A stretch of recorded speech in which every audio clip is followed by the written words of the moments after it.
Boa tarde, bem-vindos a mais um Sala dos Professores. Enquanto estávamos fora do ar, o Roberto Macanhã, nosso convidado de hoje, estava dando uma aula sobre saxofone.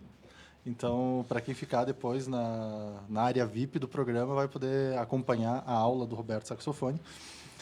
Hoje a gente vai ter a volta do Sala dos Professores na versão do direito, mas como já dei o spoiler, né, com um intruso, né, alguém que não é da área jurídica, embora tenha muito a compartilhar, muito a colaborar no assunto de hoje, que é a escala 6 por 1, né?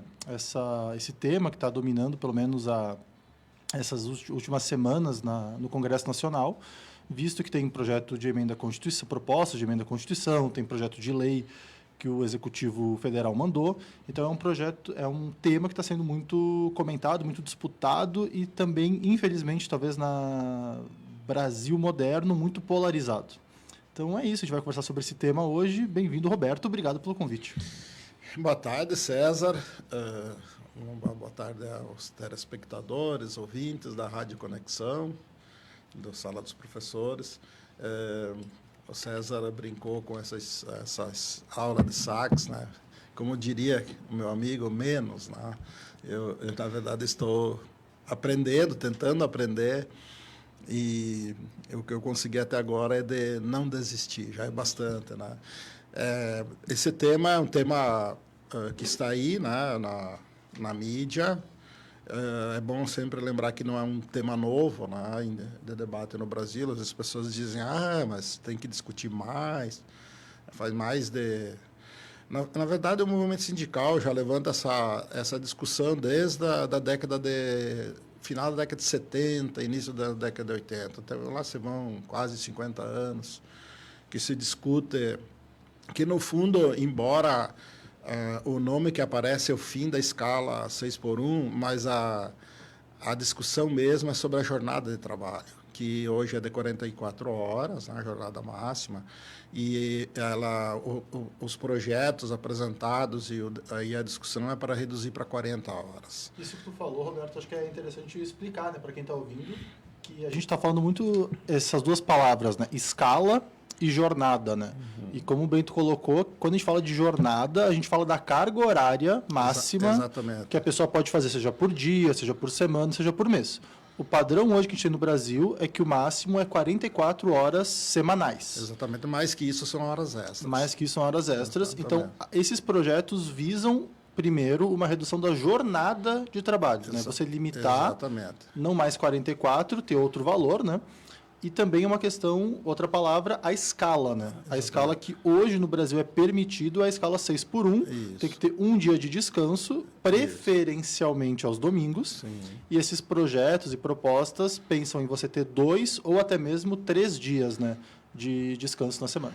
Sim, porque, inclusive, na legislação atual, se a gente for calcular 8 horas por dia, né, numa semana, em 5 dias nós teremos 40 horas. Né? E as outras 4 horas seriam no sexto dia. Normalmente então, no sábado. Na verdade, não se tem escala 6 por 1, tem escala 5,5. Tá? E, inclusive, essa discussão ela é um pouco distorcida, né? Porque quando o trabalhador ultrapassa essa carga máxima, né, prevista pela legislação, o empregador vai ter que pagar hora extra. Né? Aí, como organiza essa carga horária durante a semana, também, claro que a legislação ela vai colocar seus limites. Por exemplo, uma pessoa pode fazer até 2 horas extras por dia, né? Mas o empregador vai ter que pagar o excedente. Né? Então, tem muita confusão e muita distorção, inclusive, nessa discussão, que muitas vezes elas não são por acaso. Elas são colocadas como confusão para gerar essa nuvem. Né? Eu gosto sempre de, quando a gente discute essas mudanças, né, ou possibilidades de mudança, a gente tem a perspectiva histórica. Né?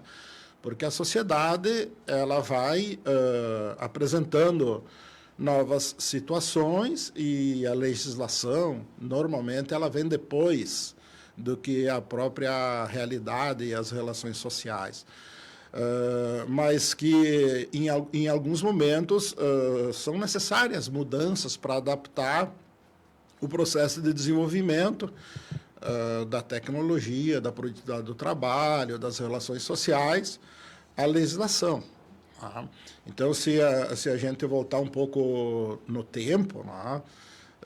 No século XVIII, já praticamente no século XIX, na Inglaterra e outros países da Europa, crianças de 8 anos, 7 anos, trabalhavam nas minas de hulha, que seria o carvão, né? Com jornadas de 12, 13, 14 horas. E imagino que hoje as pessoas ouvindo isso se escandalizam. Né? Mas voltando para aquele contexto histórico, era considerado como, entre aspas, normal. A sociedade aceitava como algo normal, e quando se implementou o processo de discussão para limitar a jornada de trabalho de crianças e mulheres, eu falo isso, a grande mudança aconteceu em 1847 na Inglaterra, tá? Que limitou a jornada a 10 horas diárias. Tá? 10 horas diárias, e aqui nós não estamos falando de escala 6x1, nós estamos falando todos os dias, sábado, domingo, e etc. Então, pense em crianças, e aí não determina a idade, inclusive, porque o trabalho infantil ele era legitimado. Até porque tinha a ideia de que quanto menor a criança, para algumas atividades de mina era melhor, né? Porque ela conseguia caber em alguns espaços que homens adultos não conseguiriam. Além do que o tempo de vida das pessoas era muito curto. Um jovem de 25, 26 anos, ele estava acabado, porque respirava carvão o tempo todo, os gases que advêm dessa atividade, insalubre. Né? Mas veja que, como a sociedade reagiu nessa época, nessa discussão, que ela foi puxada muito pelo judiciário, inclusive da época. Né? Claro que os donos das minas, eles vinham com o argumento de que vai acabar com o emprego, que vai diminuir, que as pessoas precisam trabalhar mais e não menos. Os argumentos eles são os mesmos de hoje, né? Que no fundo é uma grande resistência à mudança. E todas as mudanças, elas sempre vêm acompanhadas de resistência. Claro. Então, isso a gente não se surpreende. Não sei se isso vai passar no Congresso, essa discussão, entendeu? Porque a sociedade que vai dizer, através dos nossos representantes, se isso é viável ou não. Agora, se for aprovado o fim da escala 6x1 e as 40 horas semanais, pode ter certeza que não vai ter quebradeira de empresas, que ninguém vai fugir do país, que não vai ter desemprego em massa. A sociedade vai se adaptar e novas formas serão encontradas para... claro que uns setores são mais atingidos, outros menos. Né? Mas, na FISUL, por exemplo, porque as pessoas dizem, o Macanhã fala isso aí, mas ele fala porque ele é um intelectual. Eu sou um empresário. Eu sou dirigente de uma instituição que emprega professores, funcionários, e a nossa jornada para os funcionários é 37 horas e meia por semana. Tipo, a gente já pratica isso há muito tempo, mesmo que a legislação não nos obrigue, e não temos problema de quebradeira, é tudo uma questão de se adaptar e se organizar. Tu falou uma coisa interessante sobre esse discurso, né? Que na época na Inglaterra teve, quando era para as crianças pararem de trabalhar, quando era para reduzir para 10 horas semanais, que é o mesmo discurso que depois a gente teve no Brasil quando teve as discussões da Lei Áurea, né? Que o fim da escravidão também acabaria com a economia brasileira. Isso tudo me faz lembrar de um livro que eu li há alguns anos, mas que nunca sai da memória, que é a Retórica da Intransigência. É um livro de um sujeito chamado Albert Hirschman, que ele vai identificar na argumentação das sociedades 3 argumentos que as pessoas sempre usam para não aceitar mudanças, né? Não aceitar propostas mais progressistas. Então, por exemplo, isso aí não vai dar em nada. Ou isso aí vai quebrar o Brasil, isso aí vai piorar tudo. Então, é essa retórica comum que algumas parcelas da sociedade usam para barrar as mudanças, né? Então, é algo conhecido, é algo estudado, é algo, né, não é novo e não surgiu agora, né? Exatamente, mas seria de estranhar, né, se mudanças não gerassem incômodos e descontentamentos, né, porque qualquer mudança, nós temos aí a mini reforma tributária, né, que está agora em pleno processo de implementação, né, que ela traz mais dificuldades para alguns setores e menos para outros, né? E é um processo. Se a gente vai olhar os processos da reforma agrária, onde eles aconteceram, que não foi o caso do Brasil, enfim, quando se instituiu o voto feminino, quando também se tornou o voto universal, né, que se permitiu os analfabetos votarem, todas essas mudanças, elas vêm junto com bastante resistência, né? E aí vem a história da lei pega ou a lei não pega, né? Que eu entendo que lei e normas e mudanças não pegam quando a sociedade não está madura e não está pronta para isso, né? E aí também eu gosto de usar um pouco esse conceito de consciência individual e consciência coletiva, né? Que ou consciência social. A consciência individual é aquilo que eu acho, né? Que a minha consciência me permite compreender.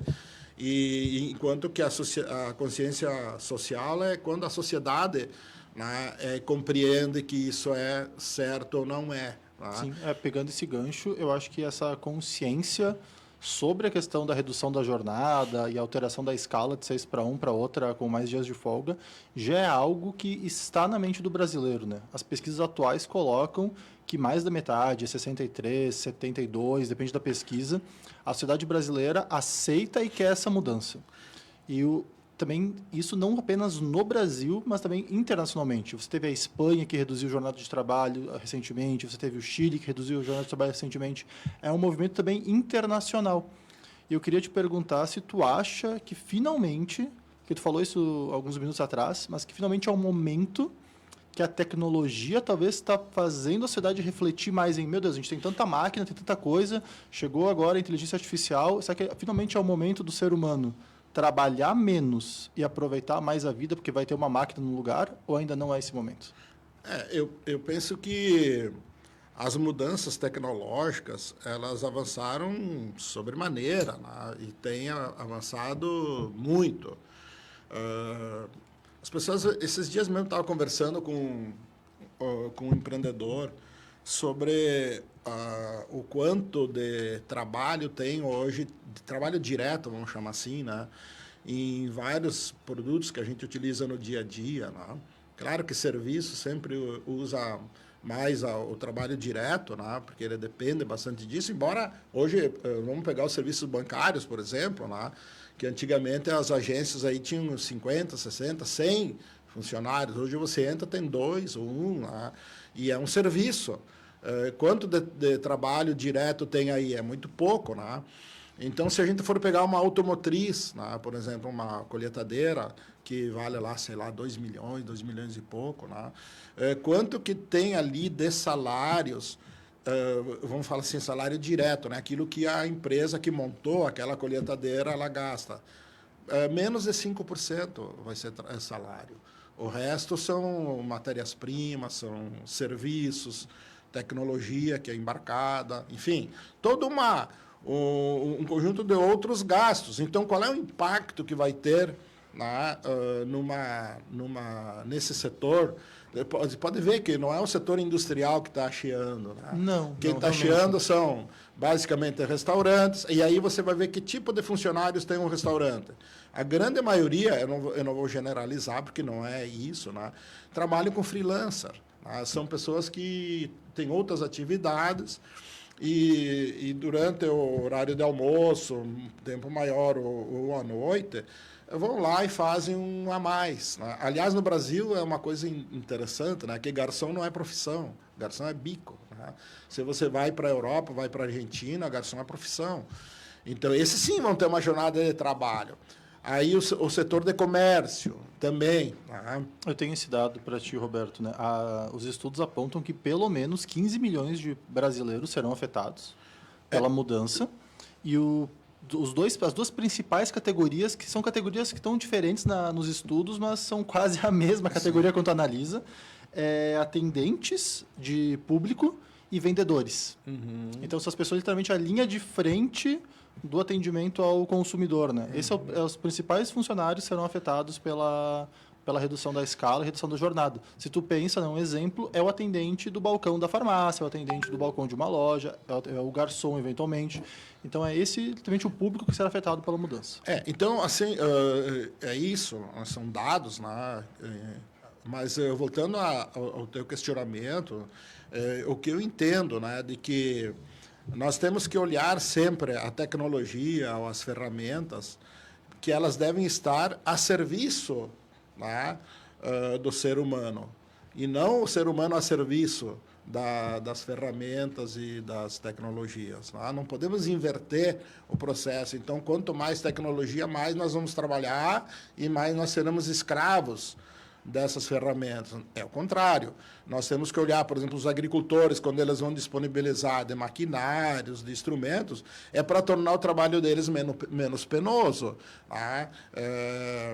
Ou seja, a tecnologia ela tem que estar a serviço do ser humano. Então, e a gente pensando dessa forma, para que nós desenvolvemos tanto a tecnologia? É para poder proporcionar ao ser humano menos penosidade no trabalho e também maior produtividade, e com isso poder desfrutar enquanto sociedade, e não só alguns vão desfrutar, mas que todos possam desfrutar, né, dos ganhos da tecnologia. Então, vejo que vários setores tendem a se beneficiar com uma folga de um dia a mais. O setor de turismo, os setores de serviços, de bares, restaurantes, e, em certa medida, inclusive o comércio. Porque se você só tem um dia de folga no domingo, e que aqui, se você andar por Garibaldi aqui no final de semana, no domingo, você não vai encontrar comércio aberto. Tá? No sábado, sim.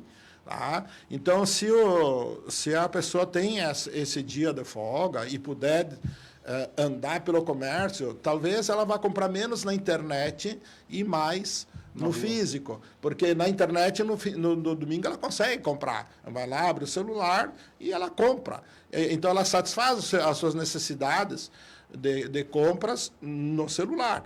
Agora, será que as pessoas não... Eu ouvi outro dia uma rádio de nível estadual, entrevistando comerciantes, indo na rua, assim,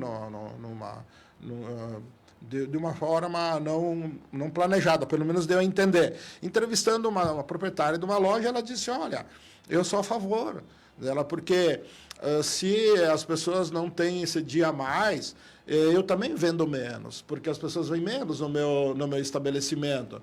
Então, já tem um outro tipo de compreensão. Né? O que eu acho é que as pessoas têm que compreender de que, se não for agora, nesse momento, será logo em seguida. Né? Mas isso aí é apropriação política. Tá? Então, sempre tem essa discussão. Sempre será. E pode ser nesse governo, no outro, em algum. Todos os governos vão buscar se beneficiar de uma mudança estrutural. Né? Então, e ela é considerada progressista, porque ela vai para frente. Né? Ela não reduz. O contrário seria o que o Milei propôs na Argentina, de aumentar a jornada de trabalho. Isso é retrocesso, isso é voltar ao tempo do feudalismo, em outra época. Não é o caso aqui. Aqui poderia ser outro governo qualquer, né? Que, aliás, o primeiro projeto de lei que tem sobre isso aí, nós estávamos conversando aqui em off, é de 2015. Né? Que está protocolado no Congresso. Porque antes se discutia isso, mas não tinha nenhum projeto andando, até porque a gente passou das 48 horas semanais, que é lá de 1932, num decreto que determinou as 48 horas, elas passaram para 44. Isso foi nos anos 90. Né? Então, houve uma mudança de reduzir para 44.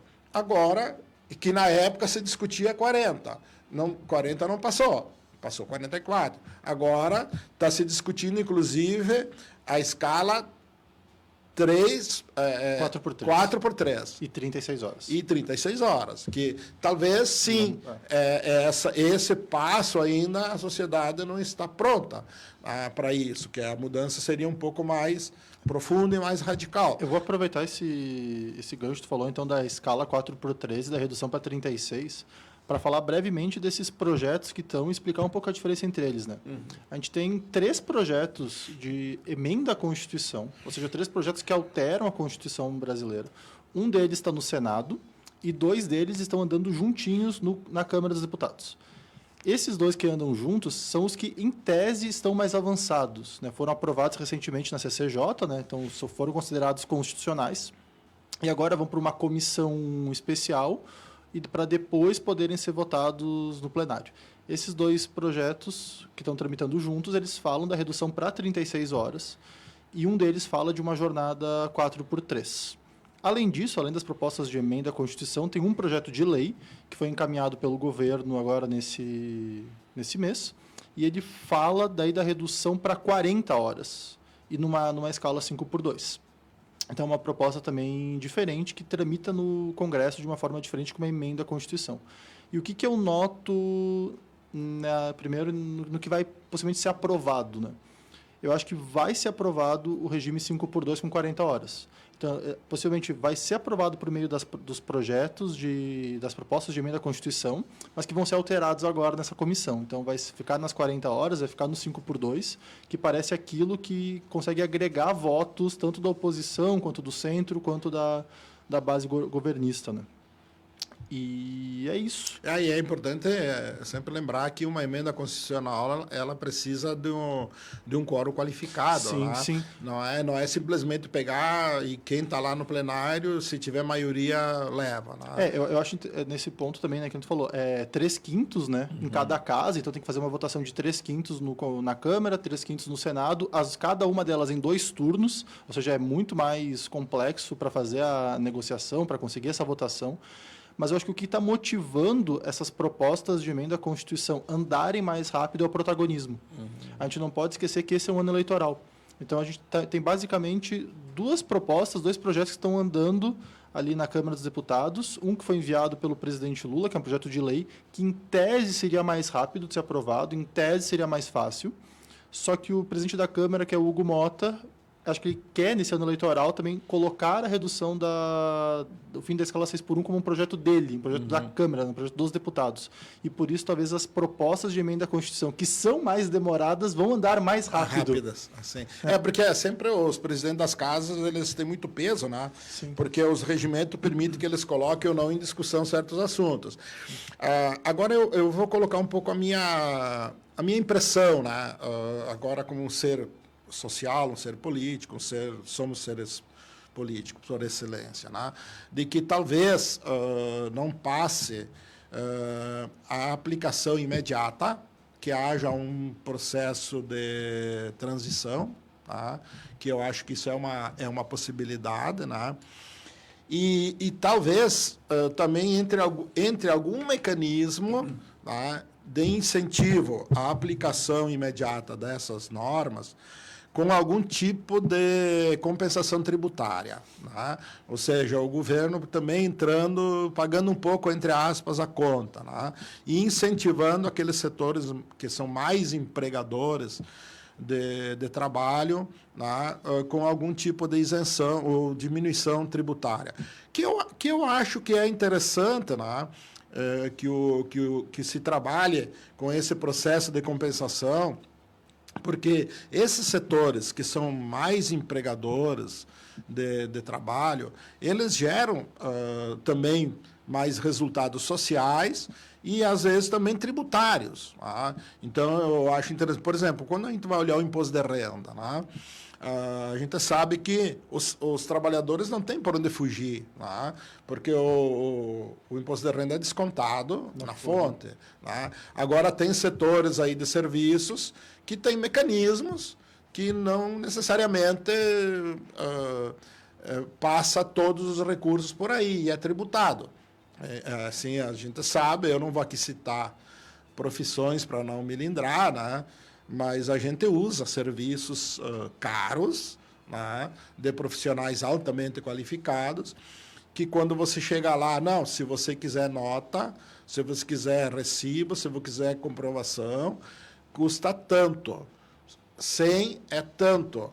E, inclusive, você talvez tenha que andar com 15 mil reais no bolso para entregar na hora que o serviço for prestado, porque esses profissionais buscam caminhos, tá, para fugir da tributação. Enquanto que aqueles que estão na folha de pagamento não tem como fazer isso. Tá? Que é a maior parte. Que é a maior parte. De quem vai ser afetado, quer dizer, na maior parte não, é só quem vai ser afetado por essa redução é quem trabalha com carteira assinada. Agora nós tivemos, então, que está valendo desde janeiro, a isenção na faixa dos 5 mil reais, né? Que, então, assim, quando a gente olhar comércio, esses setores, a não ser o representante comercial, aquelas pessoas que têm funções um pouco mais, né, que tem uma remuneração maior, mas o trabalhador comum, entre aspas, né, vai estar isento do imposto de renda. Né? Mas tem os outros que não está, né? INSS, o ISS, na verdade, que é o teu imposto municipal, tem o INSS, que seria a contribuição da Previdência, e tem outros lá, fim social, enfim, tem outras tributações que ou são descontadas do trabalhador ou é a empresa que tem que pagar. Ela que tem que tirar e desembolsar. Então, compensações eu sempre acho interessante. Aliás, tem uma discussão que em alguns setores, em algum momento foi aplicada, porque se discute muito essa questão, né, eu sei que vou sair um pouco do o nosso tema central, né, mas que está interrelacionado, que é a questão de que cada vez tem menos trabalhadores arrecadando para pagar cada vez mais aposentados. Né? Isso é um fato. Embora, quando a gente vai olhar a Seguridade Social, enquanto Seguridade Social, que abarca aí, saúde, educação, assistência social, aposentadorias e INSS, que é todo um orçamento específico, ele é superavitário. Mas o INSS sozinho, ele é deficitário, até porque ele incorporou todo o setor público. Né? Então, tem uma discussão de que o INSS deveria ser descontado não pela folha de pagamento, mas pelo faturamento das empresas. Que daí, quando a gente olha uma empresa dessas, que eu usei como exemplo, que vende uma máquina de 2 milhões e tanto, e 5% é trabalho, quanto que ela vai contribuir do INSS? Muito pouco. Sim. Agora, se ela vai... o produto final dela seja muito caro. Elevadíssimo. Agora, se ela contribui pelo valor agregado, vai ser outro faturamento. E daí poderia desonerar ou diminuir a cobrança dos comerciantes, que têm faturamentos menor, daqueles que empregam um volume maior de trabalho. Então, mas isso é uma discussão muito difícil, porque também ela vai trazer prejuízos para um e lucro para outros, ou vantagens para outros. E quando a gente vai olhar quem detém poder político e de pressão, não vai ser os comerciantes, vai ser esses grandes grupos econômicos. Tá? E, aliás, o setor financeiro é um setor que nós precisamos discutir bastante no Brasil, porque é só a gente observar, vem crise, vai crise, está andando bem. Você tem um setor que nunca tem problema, é o setor financeiro. Tá? E cada ano aumentam mais seus lucros. Tá? Esse setor assim, não tem problema e não se trata dele. Esse setor não. Se cobra 350%, 300% ao ano de juros num cartão de crédito, tá? num cheque especial. E a Constituição diz que o juro é de 12%. E quem fala sobre isso? Como que eu fico olhando assim, esses que estão hoje questionando e estão muito bravos com essa discussão do 6x1, já deram uma olhadinha para esse setor de quanto estão sendo escorchados? O empreendedor, às vezes, o empresário, ele tem lá 250 mil reais, 200 mil reais de crédito para financiar o seu capital de giro, e quanto ele está pagando de juros sobre isso aí? Quantos trabalhadores... Isso é muito mais perigoso para o negócio, os juros bancários, do que você ter um funcionário que trabalha 4 horas menos. Só vai puxar lá o seu balanço e ver quanto pagou de juro, tá? E olha quanto pagou de funcionários. Tá? Então, mas é um setor que ninguém fala. Claro. Parece que ele é meio intocável, né? Claro. Não se pode questionar. Eu queria pegar uma coisa que você falou lá atrás sobre o setor de comércio já está entendendo que talvez um dia de folga, algumas horas a menos, vai ser bom para o comércio, porque o trabalhador que trabalha menos vai também em algum momento do dia ser consumidor, né? E eu queria falar outras coisas, né, que o trabalhador vai poder fazer. Uma das críticas que a gente tem para a redução da jornada, a troca da escala, é que o brasileiro não é produtivo. E a gente sabe que uma das coisas que torna o trabalhador mais produtivo é a instrução, é a qualificação, Estudar, né? estudar. E se a gente então pensa em reduzir jornada, se a gente pensa em alterar a escala, a gente está dando mais horas, mais tempo para aquele trabalhador voltar para uma sala de aula, se qualificar no curso técnico, no curso superior, seja qual seja, e ser então mais produtivo, né? Eu acho que também a gente olha, às vezes, não, o brasileiro é pouco produtivo, então tem que botar 50 horas por semana. Não, talvez a gente tenha que botar menos horas e qualificar esse trabalhador. Aliás, isso é uma outra questão que eu vejo pouca discussão, muito pouca discussão. Tá? Se uma empresa quiser ajudar os seus funcionários a estudar, bancar parte do seu estudo, fazer um curso superior, isso eu falo porque nós estamos nesse setor, né? Vem o INSS e considera a remuneração, né? E daí ele vai cobrar arrecadação sobre aquilo. E ele penaliza a empresa que faz isso. Daí, para poder dar conta disso, porque tem várias grandes empresas aqui na nossa região que auxiliam, ela precisa utilizar uma fundação, uma associação de funcionários, para repassar os recursos, para encontrar uma manobra para permitir isso. Gente, isso é um absurdo de que se permita isso e não se faça nada. Tá? Não, as empresas deveriam ser incentivadas tributariamente a ajudar os seus colaboradores a estudar. E quantos que nós conversamos lá, a gente pergunta, a tua empresa ajuda? Não, eles não ajudam. E eu tenho certeza que grande parte desses que não ajudam não porque não querem, mas é que eles sabem que vão ser penalizados. Vai ter um custo extra. Eles vão ter um custo extra. Então, ao invés de ser incentivado e ter subsídios para isso, ele é penalizado. Então, e quem fala sobre isso? Não se trata essas questões. Então, a gente precisa, talvez, desestressar um pouco a discussão sobre a jornada, né? E passar a discutir questões que estão aí e as pessoas estão sofrendo com isso e não estão percebendo que nós estamos perdendo oportunidades de desenvolver e nos desenvolvermos enquanto sociedade. Tu falou sobre sofrimento, né? Isso é outra coisa.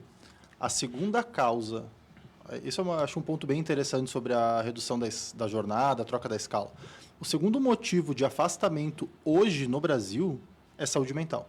Então, as empresas perdem produtividade, perdem faturamento, porque seus funcionários estão sendo afastados do mercado da função de trabalho, né? Seja por uma depressão, por uma ansiedade, por vários transtornos de saúde mental. E um dos motivos para isso é o esgotamento. É você ter jornadas muito exaustivas, você ter essa pessoa não tem mais lazer, não tem mais não vê mais a família. Então, a redução da jornada, a troca da escala, também, de alguma forma, colabora com a saúde mental dos funcionários e pode significar também um ganho financeiro para as empresas. Funcionários mais saudáveis, funcionários, né, menos doentes mentalmente, serão mais produtivos, trabalharão melhor. Tem algumas empresas que são, assim, vamos chamar, né, como se diz, indústria 0.5, 0.6 já, né? Que são empresas de serviços, prestadores de serviços, às vezes agências de propaganda, empresas de TI, né? Que desenvolvem processos de trabalhos que são desestressantes. Aí põe uma mesa de sinuca no meio da sala de trabalho, bota uma mesa de ping-pong, pode levar seus pets. Eu acho que, inclusive, é uma boa proposta para a faculdade, né? Mas nós temos. É que vocês não usam. É que vocês não usam. A gente tem lá na área da Maker, na área de games. do sagrado que eles disponibilizam. Tem pimbolim, tem ping-pong, quer dizer, vocês é que não usam, né? Agora nós estamos brincando, né? Mas, assim, agora voltando a essas empresas fazem isso e aí o funcionário pode trabalhar de bermuda, sabe? Aquela coisa meio... Né? Que a gente parece que só vê em filmes, mas existem, né? E o que mostra os estudos que os trabalhadores são muito mais felizes, porque eles estão lá trabalhando porque gostam. Sim. Eles se sentem bem naquele ambiente. Nós não podemos voltar ao tempo do Chaplin, tá? De que o cara ficava ali só apertando o parafuso durante 14, 15 horas por dia e ia para casa apertando o parafuso. Tá?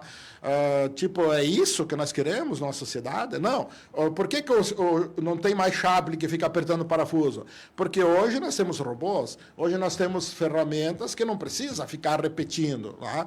Mas, de certa forma, a gente obriga, por uma questão de quantidade de horas e de tempo, a pessoa está dentro daquele ambiente. Mas a gente não pensa na saúde mental desses trabalhadores. E não pensa no que precisa para a saúde mental, né? Por exemplo, horas de lazer. A gente teve recentemente um presidente de um partido político que eu não vou nomear, que disse que ócio demais era ruim para o povo brasileiro. Mas que o povo brasileiro, né, quando se reduzisse a jornada para 40 horas, ele ia pegar essas 4 horas a mais, ele ia beber, ele ia fumar, pode ser, mas pode ser que alguns façam isso. E aí, então, teve todo esse discurso de que o trabalhador brasileiro, com horas a menos, não ia aproveitar. Sim. A vida tem que ser trabalhada, não pode ser aproveitada. Não, mas assim, até tem, né? Com certeza. Tem uns que, aqui na cidade, tem uns que a gente encontra aí na rua, né? Que estão bebendo e estão na rua. Mas isso são excrescências, são pequenas parcelas da população, quase ínfima, né? Até, por sinal, felizmente, eu acho que tem diminuído isso, né? Mas é uma visão de escravocrata. É uma visão de escravocrata. Se tu deixar o escravo com o tempo, o que ele vai fazer? Né? Ele vai pensar em como fugir, ele vai pensar em como se organizar, ele vai pensar em coisas que não são muito boas para quem quer botar ele trabalhar, quem é dono do seu trabalho. Então, é uma visão de um escravocrata, me desculpe. Né? Então, assim, eu não estou dizendo que todas as pessoas que entendem que está errado a gente mudarmos agora são escravocratas. Mas eu convido todos a uma reflexão, tá? De que a sociedade avança e nós precisamos avançar com ela, inclusive nas regulamentações e nas nossas relações sociais e na legislação. Ela precisa ir se adaptando, ela precisa se modernizar em relação a isso. E, por fim, só para acabar, lembrar que a redução da jornada, a redução da escala, é também mais tempo para talvez uma das coisas que mais importa na relação humana, né? São as relações familiares de amizade. A gente vive numa cidade muito pequena, né? Garibaldi, onde a gente consegue ir trabalhar e voltar para o trabalho, para casa, quase que imediatamente. Mas a gente tem que pensar que essa alteração na lei, ela muda o impacto no Brasil. E quando a gente vai para uma São Paulo, para um Rio de Janeiro, mesmo para uma Porto Alegre, as pessoas às vezes têm que andar 2 horas de ônibus, trabalhar 8 horas e voltar mais 2 horas de ônibus para conseguir, né, fazer a sua rotina profissional. Chega em casa, a pessoa tem que dormir. Então, ela passa normalmente 16, 17, 18 horas do dia envolvida com trabalho e descanso. E quase nada envolvida com a sua família. Não tem tempo para os filhos, não tem tempo para a esposa, não tem tempo para os amigos. Então, a gente perde a coisa talvez seja mais humana, né, que é o convívio com as outras pessoas, por causa de um excesso de trabalho, que é importante, com certeza. Mas a vida está muito além de apenas trabalho. A vida está muito mais em quem a gente gosta, quem a gente ama, em quem a gente quer estar junto, né, do que só do trabalho. A gente não quer só comida, né? A gente quer diversão e arte, né? Dizia o poeta. Né? É isso. Mais tempo não é para pensar coisa ruim, para beber ou para... enfim, né? É para a gente poder desfrutar. Né? E as famílias estão... precisa também dar uma repensada em algumas questões, né? Em relação à convivência com os filhos.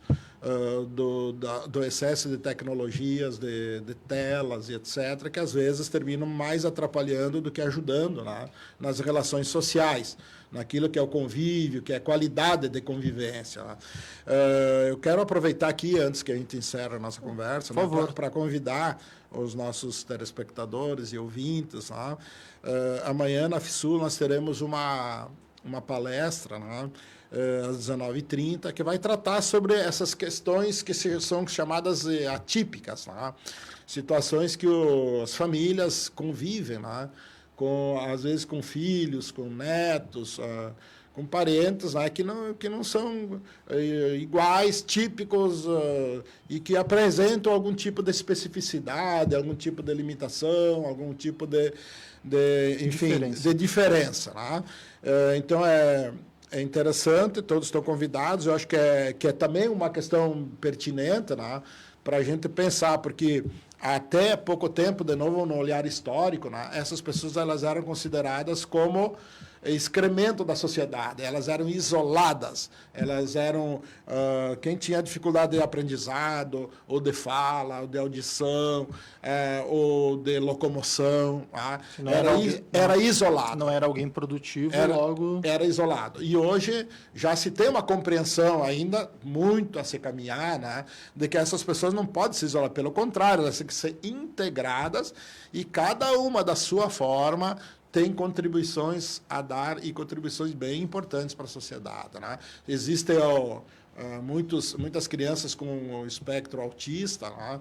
Que parece que cada vez a gente diagnostica mais pessoas e que isso não é uma doença, isso é uma característica e a sociedade precisa aprender a conviver com essas crianças, porque elas são amáveis, elas são produtivas. Tá? E então essa discussão, acho que ela é uma discussão bem pertinente, né? Amanhã às 7h30, 19h30, no auditório. No auditório da FSUL.